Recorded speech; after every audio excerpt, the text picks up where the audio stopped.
Welcome everyone to the meeting of the CAC and the ARC together. Today is April 19th, and the group will be discussing potential changes to the building guidelines. The document will be pulled up momentarily, and the discussion will begin.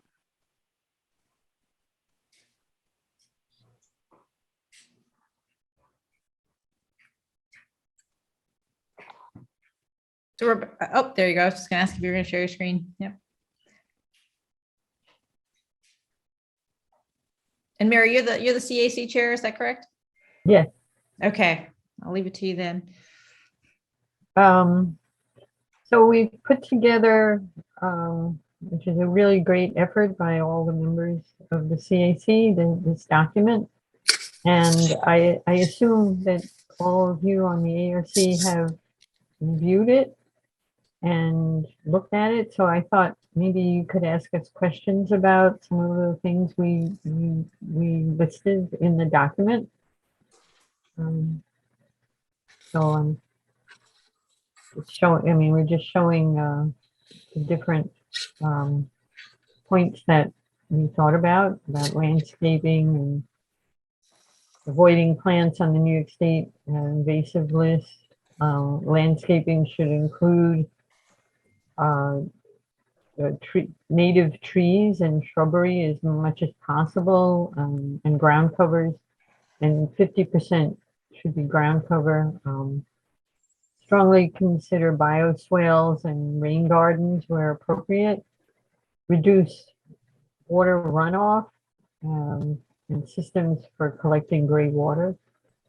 Reuse of plant matter on sites, even if reused in a garden landscape. When selecting street tree species, let me just, can I remove this? Got it? Okay. Diversity is very important, and species diversity increases the resilience of an urban forest in case of a blight or disease and certain strikes that kill specific tree hosts. It's recommended that the municipality aim for no more than 10% of one species and no more than 20% of one genus and no more than 30% of one family.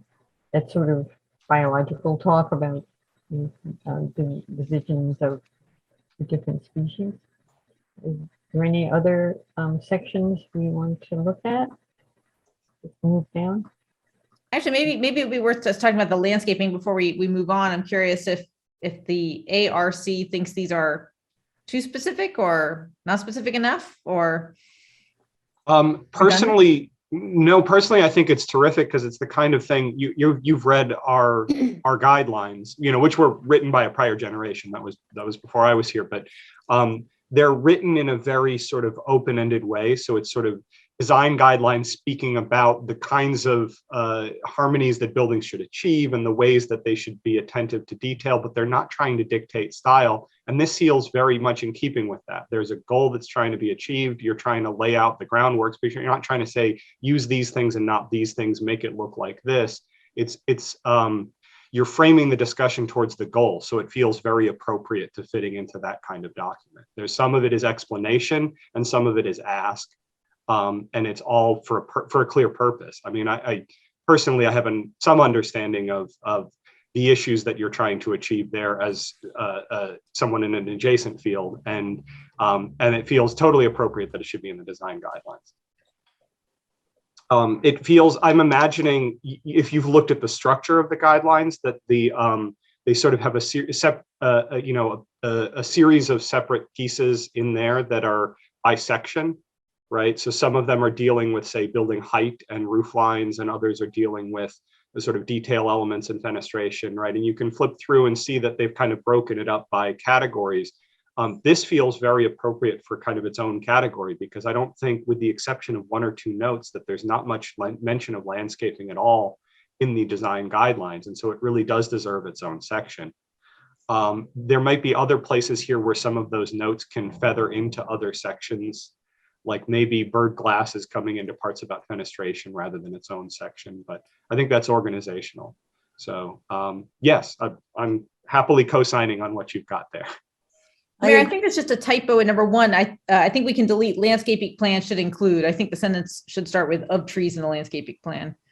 Oh, okay, I think that's just a holdover from another edit, but there we go. okay.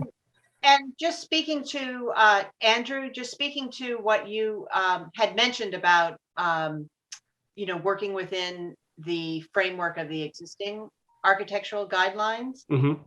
Below, what we originally all put our different ideas together and then grouped them in categories. And I actually took a stab at, because I wanted to see how much we were really achieving what you were talking about, making it suggestive and explanatory rather than appearing to be kind of regulatory and a requirement.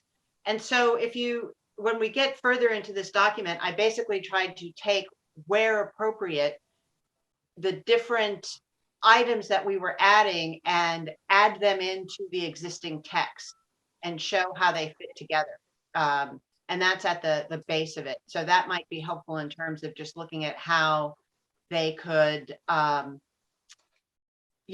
there, initially there's the chapter headings Mhm. and with the 2 new chapter headings, and then I actually get into the specific numbered paragraphs. Right, all the purple down here. Yes, yes. Right. So just to see if that's helpful in terms of where there might be a lot of description of how we can try and feather them in, as you said. So maybe we'll go through those. Does it make sense to speak specifically on those examples now, or do kind of an overview of your mission and then figure out how it feathers in? I don't know. I don't want to. I think we can go section by section, but I think this is immensely helpful to then know exactly where it would fit in. So I appreciate that, Kelly. That Absolutely. And it sounds like vegetation does need to be its own category. So maybe that's the easiest. Landscaping, I should say. Yeah. I agree. So it seems like there's some consensus on landscaping. At least there's nothing here where the ARC is like, has any obvious objections. Maybe we can look at building infrastructure. Okay. Okay.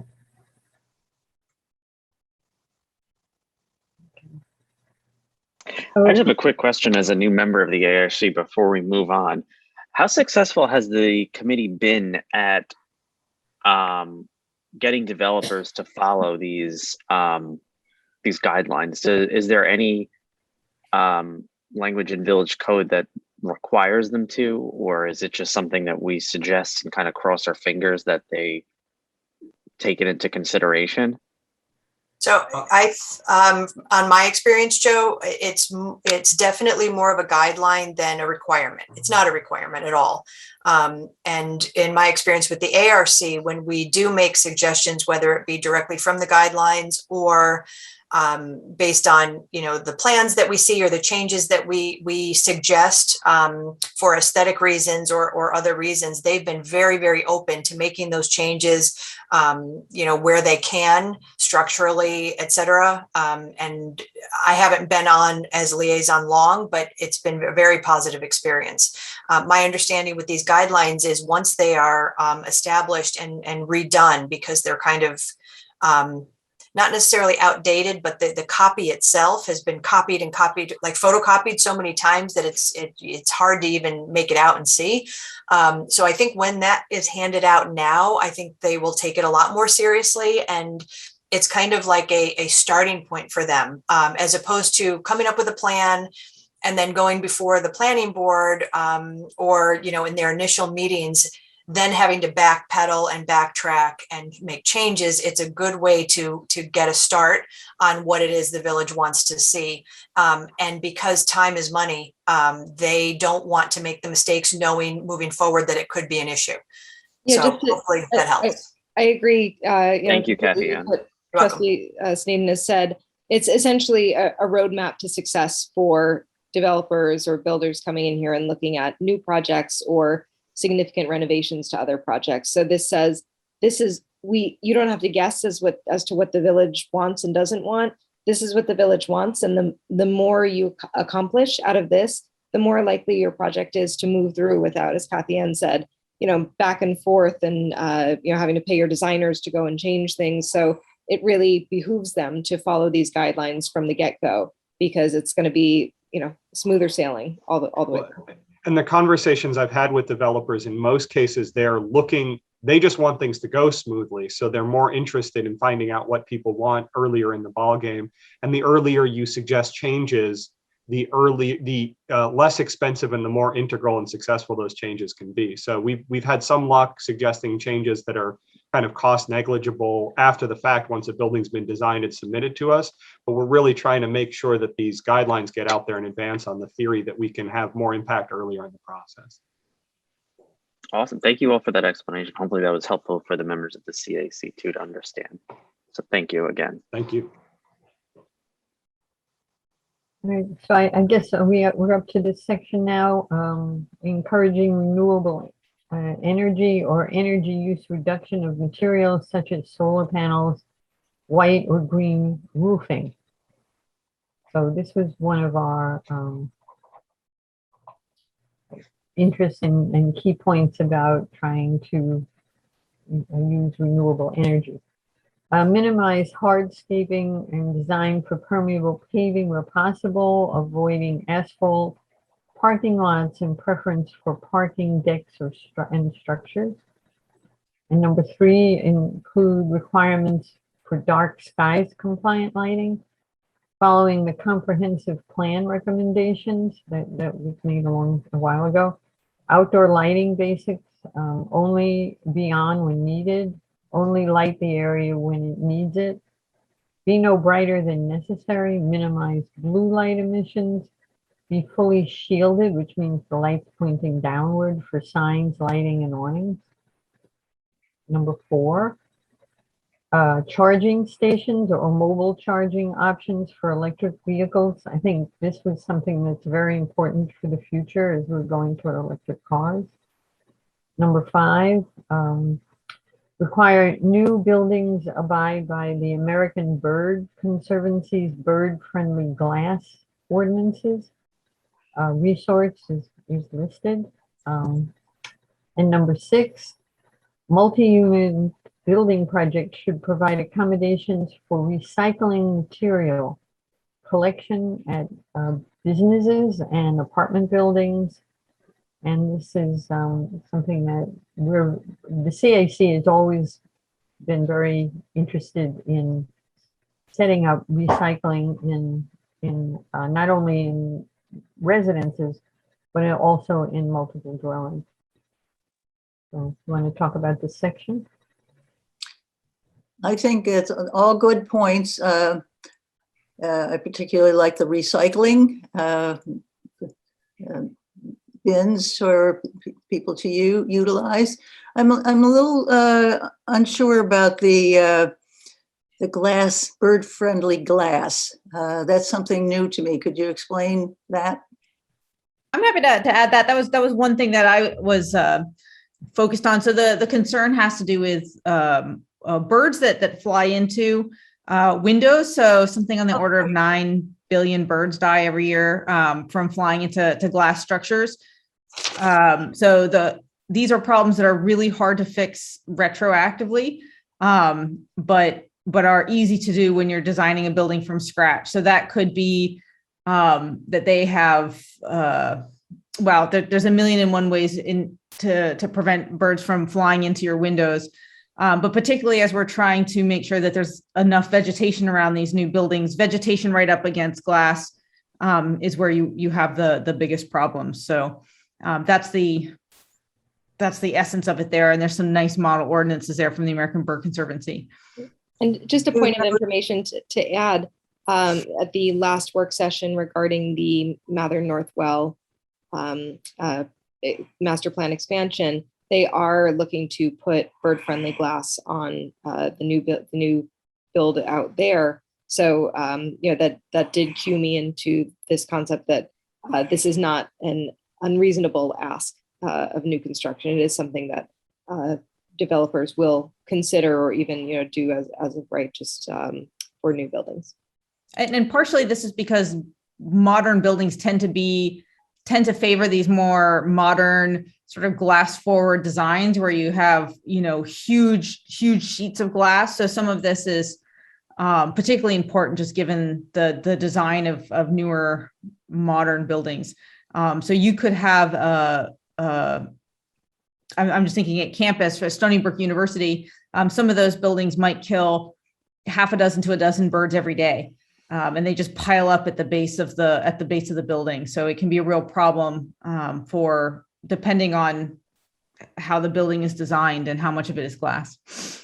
Would that be a cost issue for prospective builders, businesses? I mean, not necessarily. If it's designed with that in mind, there are good bird-friendly glass options. It's really difficult to fix after the fact because then there are no good solutions after the fact, but there are a lot of companies that just, Guardian Glass is one. I believe that's a New York State company, and they make bird-friendly glass. So it reflects in wavelengths that the birds can see, but it's completely transparent to people. So it's kind of, people wouldn't even notice the difference, but it can prevent, a lot of bird deaths. Excellent. Being that this is a guideline, I have a little bit of an issue with the word require new buildings to abide by, where the other ones are, just the ideas, and then to put in just one singled out as a requirement and not a guideline might be an issue. Well, I guess number 3 too says also include requirements. So I think that we could rephrase all of these to be encouraged. I don't think there was something that was not intentional that one was require, and I think that one and the dark skies compliant similarly could be reworded. Well, okay. And that's again, right. This is not a binding document, but I'm personally in favor of all of these measures. I have some questions on the dark sky stuff too, but I mean, there's certain measures there where, particularly if it's cost negligible and or important enough and doesn't affect the visual impact of the buildings, I would be in favor of recommending it for a code change, which is where it could become a requirement. But that's not what this document is empowered to do. So, and go ahead. That, in terms of the language, the way that I had tried to rephrase it again to try and approximate the language that was in the existing document regarding that was under paragraph 17 for facade composition and fenestration, that wherever possible, new facade and fenestration should abide by, and then I had the link for. That sounds perfect to me. Or either that or strongly encouraged, or are there places where it's more important? I was reading some of those guidelines and they were talking in the first 100 feet. Obviously, we're not building over 100 feet in the village. Do those guidelines speak towards where windows are small enough in otherwise opaque facades it's not an issue? Or is it really any window within the first 100 feet of the building that ought to be treated this way these days? So I would say that you actually, any window that's bigger than the width of a bird is a risk, but it scales with the size of the glass surface. It's particularly an issue where you have either glass that shoots right through a building. So it's possible that the bird actually, if you have windows on both sides of a building, or where you have trees that are directly reflected against that surface. So I think that it a little bit depends on the landscaping around it, that we want trees around the buildings, but where the trees abut glass is where you would need to. It also, frankly, it depends a little bit on what the lighting situation is. So the birds are going to be attracted to it if there are lights inside, as opposed to, I don't know. So it's kind of this combination of the surrounding vegetation and the lighting and how reflective the glass is. So I just posted a link in the chat to the bird-friendly designs. Well, I don't think there's any, I think it's any of the sort of strongly encouraging or wherever possible verbiage. It seems great. Obviously, if there would be a requirement in a code change, we'd need to sort of drill in a little more into when and where it's required. But I think for the purposes of the guidelines, just strongly pushing it and providing the reference resource would be totally appropriate. And for what it's worth, I do have, they're probably sitting on the floor over here. I do have samples of different ceramic fritted glass, for example. So you, if you wanted to touch and feel it, you could kind of see what some of these look like. And the Audubon Society, the North Shore Audubon Society also has a selection of bird-friendly glass samples. Sometimes it's just nice to see it in person. Were there any other questions on that, or because I had a question about the lighting? I have a question about the lighting as well. I'll just go quickly. The one, Yeah. Everything there sounded good. I'm all in favor of dark sky guidelines or regulations. The one where it might gets a little bit tricky is you're suggesting that signs should not be lit from below. There are certain cases, I think, where it gets tricky to light signs properly, not from below, but they should, I mean, the verbiage currently in the code reads that they should be shielded so that they're only illuminating the sign. Sorry, go ahead, Kelly. I apologize for that, Andrew. When I wrote that, signs, lighting, and awnings, I had just put that there to reflect, to remind myself what paragraph this needed to be threaded into.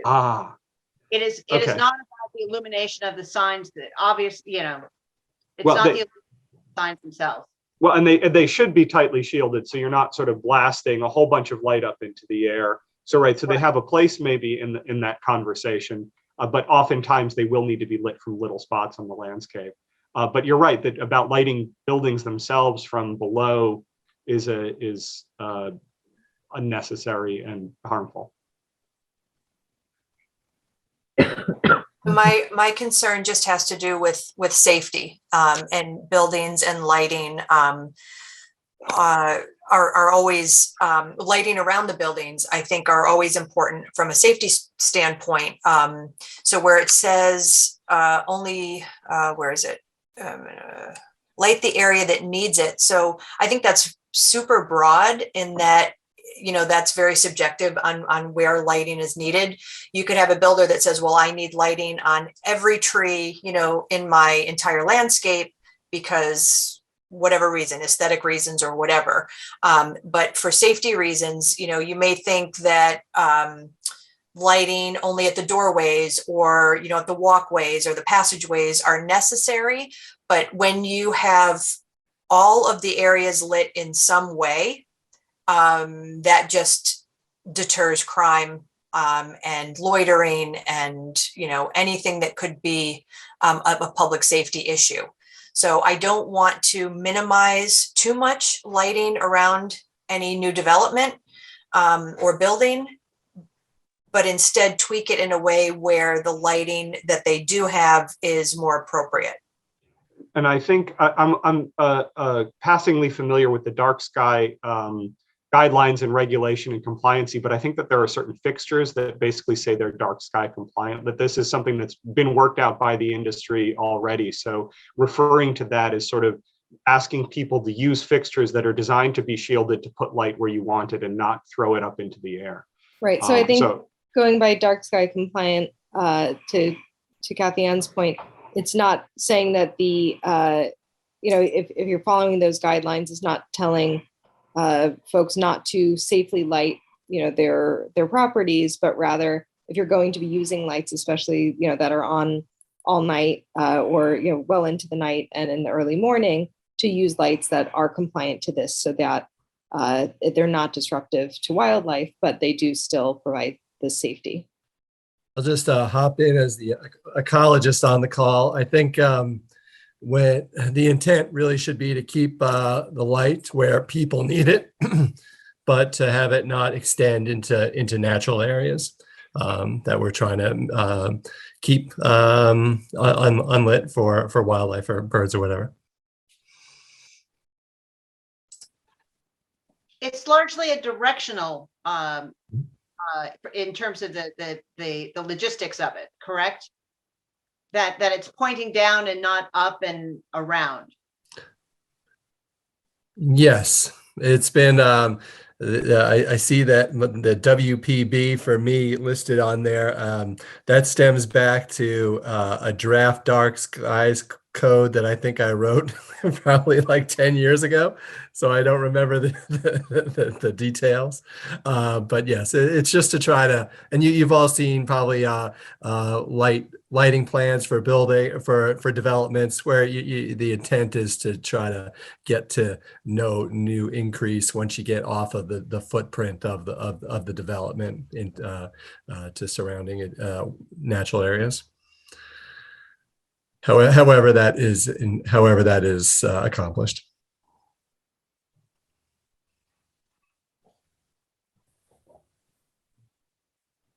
I was trying to remember if the new Mather plan also had mentioned dark sky compliant lighting, or if that had just been brought up by. I don't remember. I didn't hear it. I didn't hear it. Yeah, that can be a question that I bring to the planning board for the next work session. I'll make a note of that. I'm wondering, is there a, Will, I appreciate, and I would love to see if you still have a copy of the dark sky compliant draft code for Port Jeff Village, but I imagine that there might be state or other legislation that exists, or just guidelines that exist that we can point developers to. I think it's been many years, but I'm sure I based it on some other code from a surrounding municipality, or that would be my guess. Is there anything in there about the strength of the lighting? For example, I mean, the LEDs are great, only they're blinding in many cases. So just pure old wattage. Is there anything about that? I don't know, Will or Andrew, do you know, does that fall under lighting compliance, or? I don't recall. I don't know if dark skies addresses just luminance levels, beyond sort of the shielding and the directionality. My association with it is more that it's about the fixtures being compliant and shielding. But obviously, if we're not limiting the amount of lumens that someone's putting into an area, but that also, I think, goes a little bit towards what Kathy Ann was getting at, that there may be some places where you want better brightness to make sure that there aren't dark corners. You want better brightness to make sure that there's a safety component. And so it could be more of it's conversation. It's harder to make hard and fast rules, I think. I mean, it's helpful in the guidelines because we could say things like, both shielding and also not overlighting, right? The notion that if you like, light is all contextual, right? We're used to very, very bright daytimes where the sun is putting out something like 50,000 times what the moon puts out, but you can still walk around on the moon at night. So if you're in a big parking lot, we could put maybe a lot less light into that parking lot if there's no bright context, and your eyes would be perfectly adjusted and it would feel perfectly safe. But it makes those sorts of subjective or contextual things make it harder to write an absolute code for. I would, if I could guess, but maybe there's some level component in traditional dark sky code. I'd be curious to see. Thank you. As you were all speaking, I was trying to look through my documents here, because that's always been something that had come up when it came before the Architecture Review Committee, and I can't find the document right now, but I thought there were definite guidelines on that. Let me take a flip through. In the code. In the village code, not in the ARC guidelines? Right, in the village code.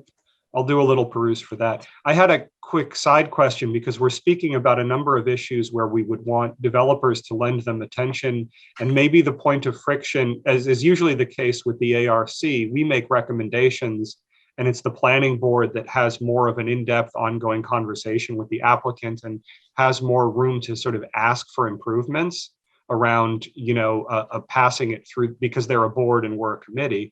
It occurs to me that just spitballing, that maybe there's some sort of a checklist that goes along with these guidelines, where applicants who are going to be putting site plan review or large projects in front of the planning board would be asked to not just handed the checklist like a pamphlet in a doctor, or handed the guidelines like a pamphlet in a doctor's office, and you hope they read it and sort of take it to heart, but maybe they're asked to fill out a checklist as part of their submission so that the planning board can see whether they have considered and believe that they're addressing these various different issues one at a time, and it kind of makes both them and the planning board go back to the list and go back to the guidelines as a part of the conversation early on.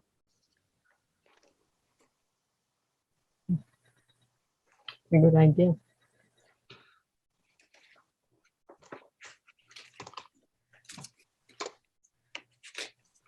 So just on the issue of the roofs, the roof materials, I just want to make sure that that wouldn't run afoul of any of the existing ARC guidelines in terms of aesthetics. I assume not, but we just hadn't discussed it yet in terms of green roofs, solar panels.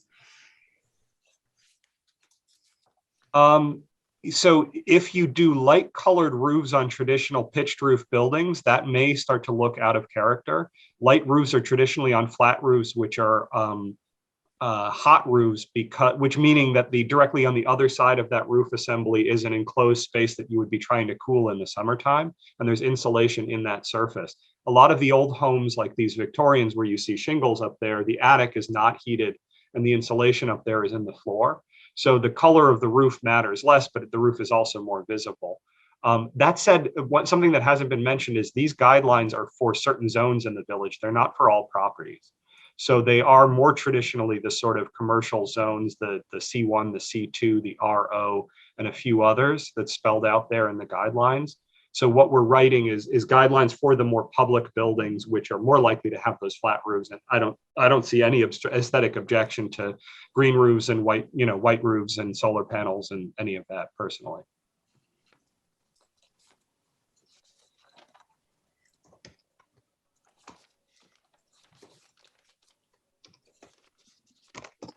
On the issue of recycling, what do the apartment buildings do now for recycling?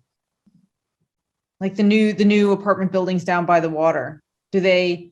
I just don't know how they deal with if they traditionally do not offer recycling, or they would traditionally do this, and here we're just encouraging them to provide recycling options for residents. I haven't found the answer to that yet. It's still on my, I have some emails out and we'll follow up on them as far as individual developments go. I don't believe that there's a requirement to provide recycling infrastructure in buildings at this time in our code. So that would be the kind of thing that would be appropriate to encourage in the guidelines. And this would be for just paper, or would this extend to like glass at this point that we would have to carry to a central location anyways? I'm gonna be I'm trying to find out if there's any kind of recycling. I know the local parameters of recycling shifts now and then, and so just having any kind of infrastructure to separate recyclable materials from regular garbage is would be a step ahead. I know that the restaurants businesses are not required, but also do not have infrastructure to recycle as well. So these guidelines looking at mixed use properties often that would be a benefit for both business and residential. I have found the lighting section in the code, if it's not an interruption to share that.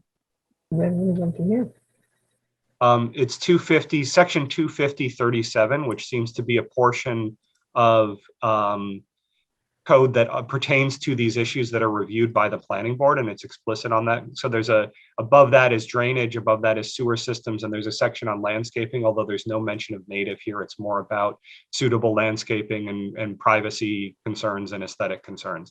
But when you get to lighting, they say, in no district shall any outdoor lighting be maintained except in such a manner as to be adequately shielded and as to be directed only at or upon the lot upon which said lighting is situated.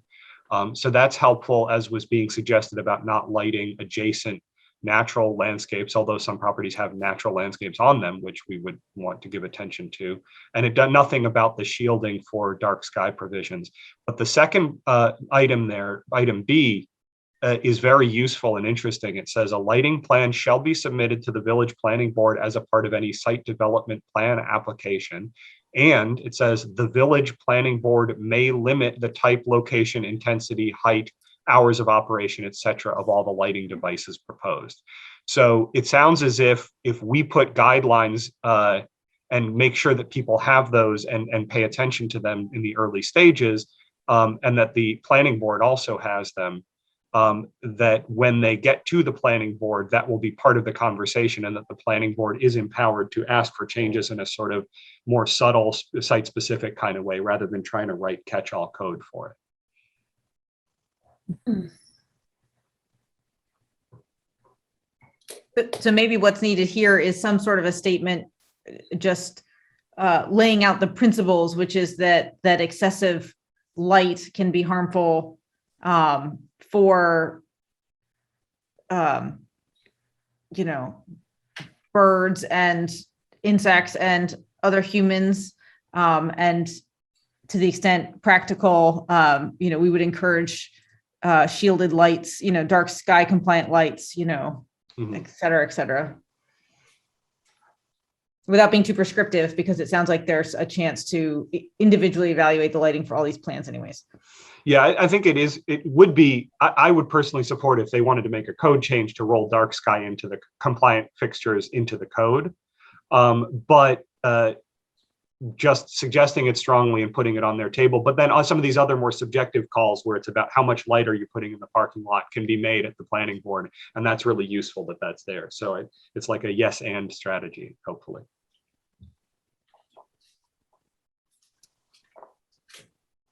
So do we want to look at the next one? I just realized we've limited on time.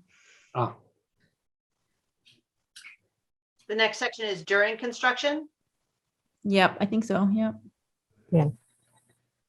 Best practices for mitigating particulate matter, stormwater runoff, and zero or minimal waste to the landfill. And there's a cross out. Number 1, erosion control. Protect debris must not run off into the streets, streams, and so forth. Mesh along a fence to contain particulate matter, and mats beneath the cars parked on construction sites, including cranes. Okay. And number 2, site recommendation as opposed to land removal. And 3, reuse or recycling of building materials, even if reused in garden landscaping capacity. Look for specific language in documents by the town of Brookhaven. It's called under deconstruction. So that's a very interesting section.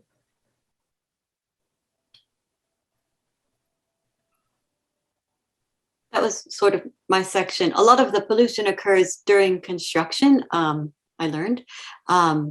So this, I don't know if it's already a requirement, because I don't know how, I don't know what the construction requirements are of a construction site, but I think it's possible that things have changed to the point where these are required. In case they're not, we want them to be, because this is how we end up with pollution and cross-contamination in both soil and water. The trickiest part here was we were trying to tie it, number 3, reuse or recycling of building materials, even if, oh, no, actually, that's not tricky. That's easy enough. That's, I think, self-explanatory. Just reusing as many materials as possible, just avoiding waste as much as possible. We were just looking in the town of Brookhaven just to see if they have code, and apparently it's something they're working on, but they don't have it down yet. I'm looking in the code right now, and it might involve a little bit more searching, but I would be astonished if there isn't a part of the code that would allow enforcement of erosion that was leaving the site, or even during construction. I can't imagine that would be not currently disallowed by law. But there's no reason not to put it here, because the more that we call it to people's attention and the earlier they think about it, the better they, the more likely they are to actually do something rather than having it happening and now it's a fight and the damage is done. But it'd be great if we could find that and reference the part of the code that makes it stronger than just law, or stronger than just a recommendation, but actually a requirement. I'll make a note to keep looking for that, or ask some of the people who would be enforcing what they would use as their leverage in that case.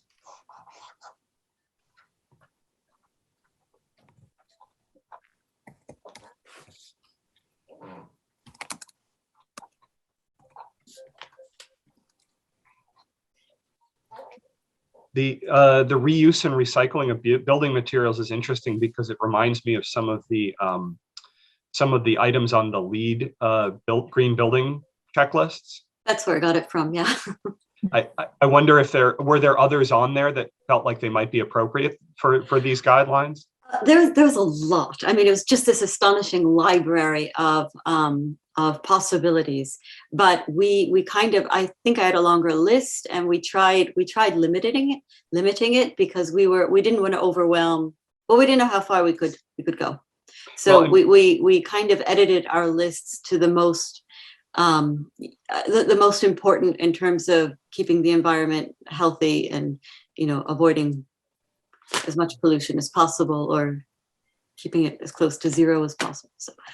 So picking your hits. Well, and that's good, because LEED, one of the main criticisms for it is that you can kind of cherry pick how you're getting your numbers. And so you do the bike room and you do this other thing, and when actually something else would have more impact. And so you're picking the impact that's very strategic.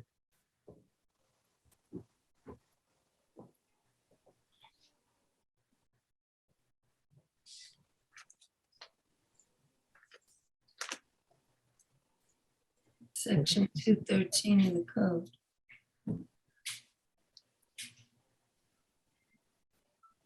So am I correct that those are just those are the three sections? If I scroll down, it looks like then we're into Kelly's suggestions as to where it gets slotted in. But I think if I'm reading it correctly, that's the bulk of the suggestions. It's actually, I think we did a good job narrowing it down to a manageable number. Yeah, these all sound like really reasonable guidelines for a developer to follow. I don't see, as far aside from the issues that were addressed by other members of the committees, I think this looked great. So is this enough to actually put into a draft changes? Does that make sense in terms of those codes, and then we could look at those draft changes? Or I don't know if we've given you enough to paint the way forward for actually amending what I guess are ultimately kind of your guidelines. Well, I mean, we don't actually have a chair, so speaking for myself, and we can ask the other members, I think we would start with the verbiage that is at the bottom that Kelly has suggested to slot in, and then see if we have comments on that. So in a way, it seems like the integration might already be done to some degree. I had been focusing more on the top, so I missed that, but it looks very good. So then at that point, we could, if I understand, you're sort of inviting us for the first conversation so you can see that we're on board to doing this, and then we sort of do it and check back in at how it looks. But speaking for myself, I'm like 100% on board for what you're proposing. I agree. That's great. Yeah, I echo what Andrew said. So then shall we, may I ask you, Kelly, in the process of making these edits at the bottom, did you digitize the badly scanned version of the PDF that was the ARC, that was the design guidelines yet, or? No, working from a printed out version, I just retyped any of the verbiage that came before any insertion point. then let me volunteer to go ahead and do that. And so I'll take that document, which should be relatively straightforward the way that text recognition is gotten in PDF these days, and just try to clean it up and put it in a Word document form so we can get back to something editable. And then I'll get that to you. You can insert the changes and we can maybe have a collaborative document from there. We're going to have more work for ourselves trying to fix those pictures. You know, some of them are historic and we have to dig them up. Some of them are buildings that are still existing, but as Kathy pointed out, they have signs that don't meet the village sign code guidelines. And so photographing them gets tricky. We may need to Photoshop some signs out or find other examples so as not to show one thing and then also inadvertently be showing something that's not suggested by design code.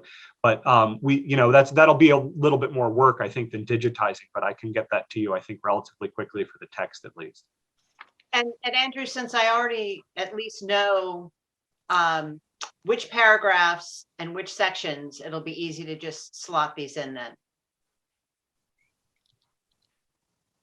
And obviously you get to, one of the fun parts might be picking exemplary pictures of your own.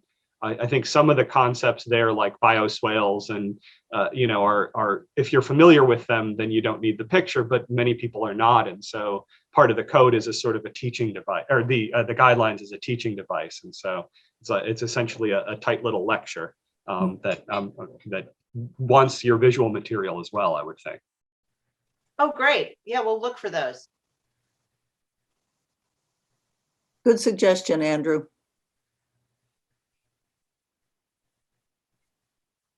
Right? Are we actually done? Did we have more on the agenda? It'd be amazing. We finished 6 minutes early. This is our agenda. This is great. Yeah, I mean, I guess the only things that, here, I'll stop sharing my screen. It's very, very great collaboration between the two groups. The only thing that I can think of is that I forgot to give my trustee report at the beginning. And I invite Deputy Mayor Kathy Ann Snaden to do the same thing as it is a village meeting. So I will conclude with what we usually begin with, the trustee report, that there is the next work session for the planning board regarding the Mather Northwell expansion, which the CAC has shown interest in tracking. That next work session will be held on May 12th at 6 p.m. I believe it might be in person, but check the village website closer to the date when that's coming up. Otherwise, we have our Arbor Day efforts, which have been discussed with this group. There's a sort of a subcommittee of the group and some residents who are working on that. And that I just spoke to the Daniel from the Times-Beacon Record today. So there's going to be a great article coming out about trees and planting trees and all of the collaboration between different village groups and the school and the country club and all. So that keep an eye out for that, and that's very exciting. Otherwise, that's my trustee report. Does anyone have any questions? Well, I just have one comment to make as far as another change to the design guidelines. On page 1, it says, what is the Architecture Review Committee? And it says that the Board of Trustees introduced the Architecture Review Committee. And we never had 5 members. This says this consists of 5 volunteer members. And right now, as of Joe coming on board, we have 4. So I think we need to perhaps suggest that we have 5 volunteer members. And it also indicates that the Architecture Review Committee meets twice monthly. Well, that hasn't happened.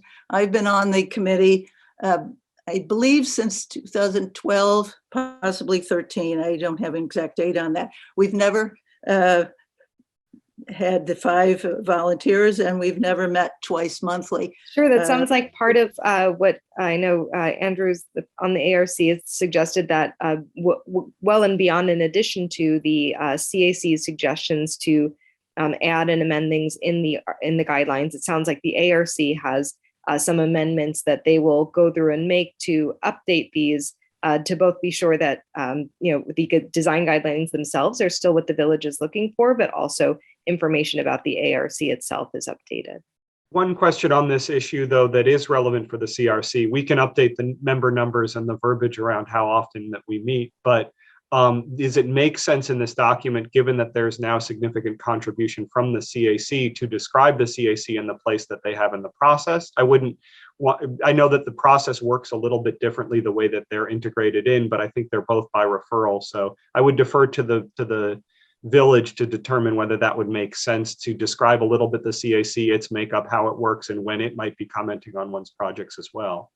I just think that, putting that on the table. Sure, that's a good idea, and maybe something the CAC wants to make a note to draft as well, in addition to finding photos for this, drafting or finding the description of the CAC, and so that the builders know that just as well as being referred to the ARC, they might be referred to the CAC, which is something that the CAC has suggested that it would really like to see these plans earlier in the process, so that just like the ARC, any comments can be made and submitted back to whether it's the landscape designer or the builders themselves, and make those changes.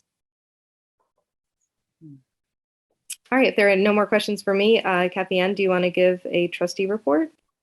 Sure. A couple things. I would just like to mention some upcoming events that I've been working on. One of them is going to be the weekend of July 23rd and 24th, which is our Port Paws Dog Festival, which includes Dock Dogs event, which is, if you've ever seen it on TV, it's where the dogs will jump off a platform into a giant pool, and they measure how far the dogs can jump and how high. And it's going to be incorporated into this festival, where there will be pet dog vendors, rescues, and the like. So it's going to be hopefully shaping up to be a really fun weekend, and that's going to be at on Caroline Avenue at the ball field there, and we are partnering with the Conservancy to bring that event to the village. So we're really excited about that.